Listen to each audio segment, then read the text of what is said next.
他们竟然让兽神帝天受伤之日，相信帝天也不会坐以待毙。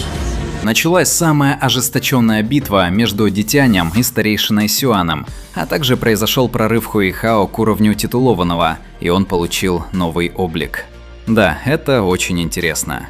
Дитянь напал на Академию Шрека, а старейшина Сюань сжигал свою духовную силу, чтобы задержать его. Битва между двумя выдающимися экспертами повергла всех остальных в шок. Исходившая от них духовная сила даже заставила Цзи Цзюйчэня внезапно обрести просветление, и он воспользовался возможностью уйти в уединение.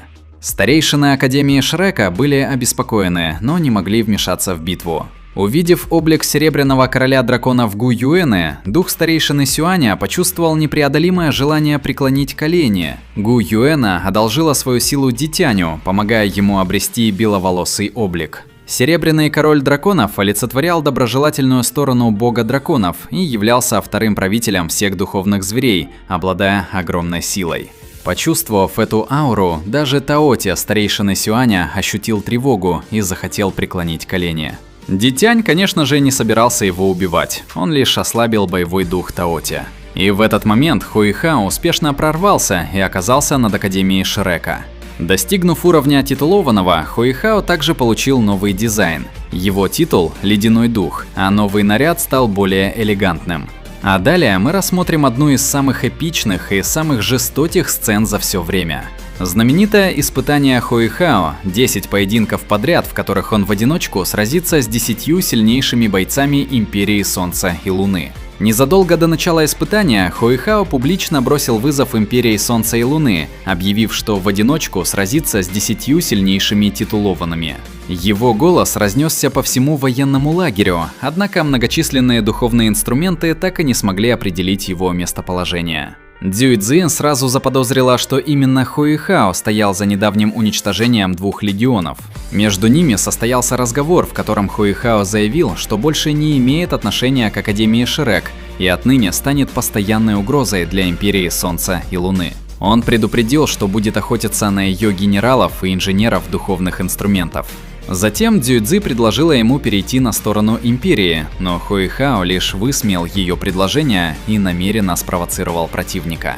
После этого он предложил провести испытания. 10 сильнейших бойцов Империи должны были по очереди сразиться с ним. Если бы он победил всех, Империя Солнца и Луны обязалась бы на 3 года прекратить наступление на Академию Шрек. В случае поражения Хуэйхао был готов пожертвовать собственной жизнью и 2 ценными сокровищами.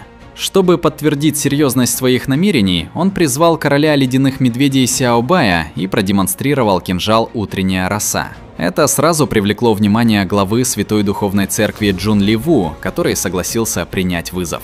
Через 2 часа обе стороны собрались на поле боя, где Хуэйхао в ожидании первого противника спокойно восстанавливал силы. В начале серии первым противником Хуэйхао стал У Юнь из Святой Духовной Церкви. Это тот самый злой духовный мастер, который уже появлялся ранее. Он глубже постиг силу тьмы и сумел прорваться на уровень предельного доула.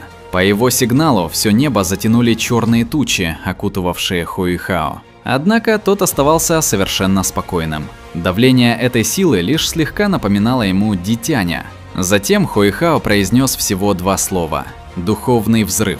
В следующее мгновение черные облака разлетелись от мощного взрыва, а У Юнь оказался раскрыт. За его спиной появились 2 черных крыла – проявление боевого духа Ворон Тьмы. Он попытался прорваться сквозь защиту Хуэйхао, однако не смог даже поцарапать его меч Императора Льда.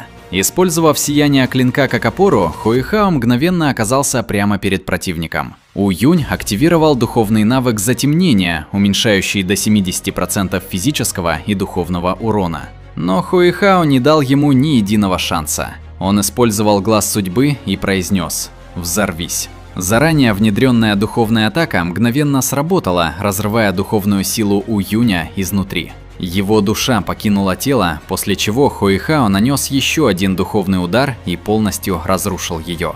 Изо рта и носа У Юня начала течь кровь. Он попытался что-то сказать, но уже не смог. Затем Хуэйхао поместил внутрь его тела небольшой духовный источник, созданный из инь-ян дополняющих ядер души. Произошел мощный взрыв, полностью уничтоживший тело противника. После этой атаки не осталось ни тела, ни души. Так погиб первый противник Хуэйхао, злой мастер духа У Юнь. На всем поле боя воцарилась полная тишина. Никто не ожидал, что предельный Доула будет уничтожен настолько быстро. Увидев это, Джун Ли Ву понял, насколько опасны духовные способности Хуэйхао. Он обратился к инженерам духовных инструментов 9 класса и купил у них дорогие духовные защитные инструменты. Следующей на арену вышла Фэн Лин, заместитель главы Святой Духовной Церкви и жена Джун Ли Ву. Ее боевым духом был Злой Феникс. Среди 9 духовных колец у нее было 3 фиолетовых, 5 черных и 1 красное, поэтому она была значительно опаснее У Юня. Фэн Лин сразу атаковала когтями Феникса, однако Хуэйхао отразил удар своими когтями ужаса темного золотого медведя. После этого оба поднялись в небо.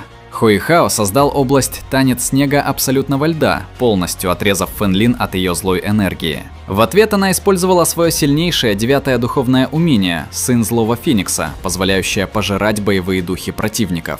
Хуэйхао раскрыл истинное тело глаза Асуры и применил духовную способность трехглазого золотого льва, полностью разрушив защиту Фэн Лин. Затем он использовал область духовных помех. Фэн Лин обманулась иллюзией и израсходовала всю свою силу, атакуя ложную цель. В этот момент Хуэйхао появился у нее за спиной и нанес настоящий духовный удар.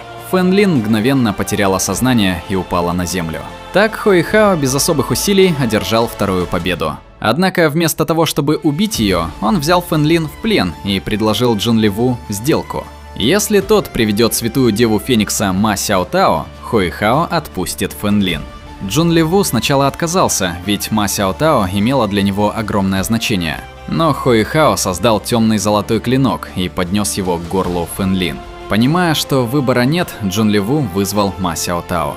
На поле медленно вышла девушка в красных одеждах. Когда Хуэйхао увидел ее лицо, его сердце замерло. Перед ним стояла Ма Сяо Тао, человек, которого он всегда считал старшей сестрой, но теперь ее глаза полностью покраснели. Это означало, что Церковь Святого Духа полностью подчинила ее своей воле и превратила в безжалостную машину для убийств.